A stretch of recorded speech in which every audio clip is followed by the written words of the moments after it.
UEFA champion লিগের পরবর্তী away ম্যাচে মাঠে থাকতে পারবে না কোনো বার্সেলোনা সমর্থক। ক্লাবের সমর্থকদের এক ম্যাচের নিষেধাজ্ঞা দিয়েছে উয়েফা। পাশাপাশি স্প্যানিশ ক্লাবটিকে 10,000 ইউরো জরিমানা করা হয়েছে। বর্ণবাদী আচরণের প্রমাণ পাওয়ায় ইউরোপিয়ান ফুটবলের সর্বোচ্চ নিয়ন্ত্রক সংস্থা এমন সিদ্ধান্ত নিয়েছে ক্লাবটির বিপক্ষে।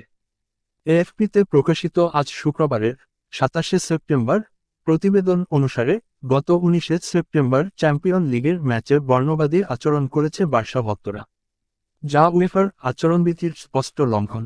ফলে এই টুর্নামেন্ট পরবর্তী অ্যাওয়ে ম্যাচে নিজেদের দর্শক ছাড়াই খেলতে হবে বার্সেলোনাকে। ম্যাচটিতে মোনাকোর মুখোমুখি হয়েছিল বার্সেলোনা।